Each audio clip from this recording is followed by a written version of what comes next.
So friends, let's see today's lovely Puran poli recipe. Now I'm going to start with the Puran. I've already put up a recipe for only Puran, but I will repeat it in this video. So I've taken about 2 cups of chana dal, washed it thrice under water and soaked it for 6 to 7 hours in 3 cups of water. So let it soak completely. After that, I'm going to pressure cook it for 1 whistle on high and simmer it for 10 minutes.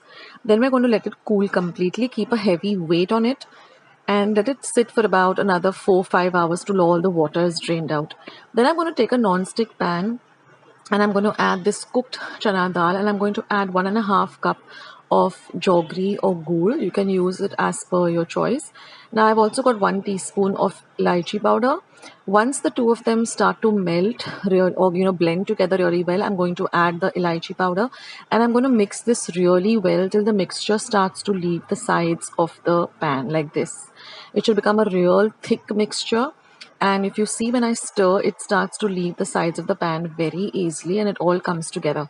So then your puran is ready.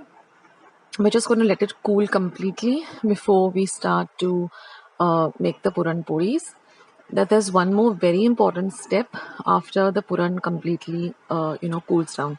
So this is the puran.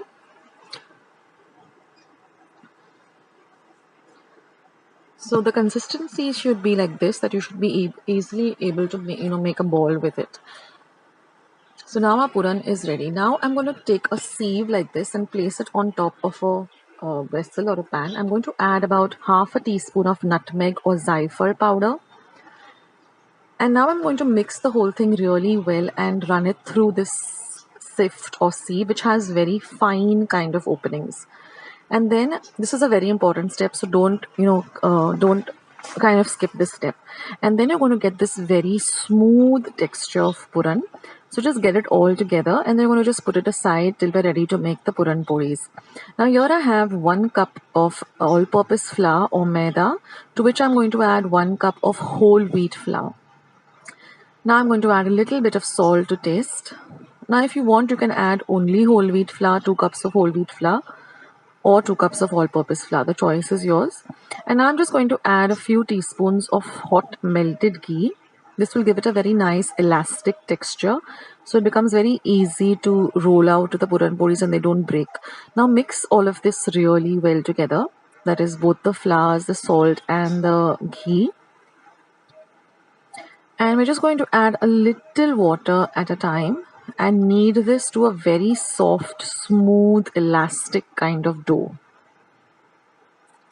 That's very important, that you knead it to a very elastic dough, because then it doesn't, once you put the filling in, you should be able to roll out the puran polis to a very thin consistency or a very thin roll it out to be really thin. That way you'll get the perfect and soft and delicious puran poli. So once this step is done, where you mix all the 3 ingredients well together, just add the water and start kneading it really well.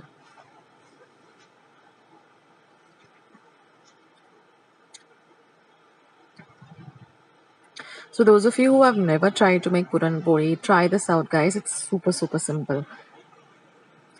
So now you can see that I'm adding a little water at a time. So maybe I used about 1/4 cup of water, not a lot of water. And then just add a few drops of ghee and knead it very well. And now I'm just going to make them into smaller rolls, and I'm going to roll them between the palms of my hand, because I want a very smooth texture with no kind of cracks in between the dough. It should be very smooth. So now I have my puran ready, I have the dough ready, I have a little bit of flour and my ghee or clarified butter ready, and I've got my pan heating up. I'm using my iron pan. You can also use a non-stick pan. Now just roll this out like you would for an aloo paratha. And then just put this in the middle and then just hold it like this and get all the ends together. And then take off the top. And then just press it down.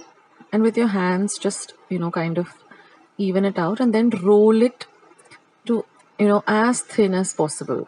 The thinner the puran poli, the more delicious it is, and it's more soft and really nice to eat. So you can see the filling evenly spread out through the entire dough.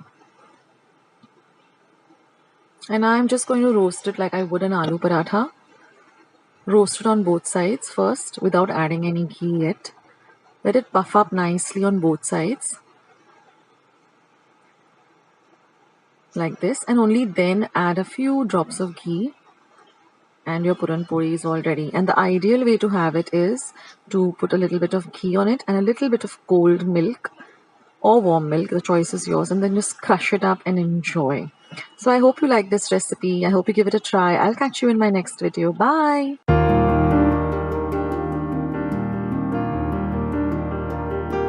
Friends, I hope you like today's recipe as well as today's video, and if you would like to see more videos like this, then don't forget to leave this video a big thumbs up.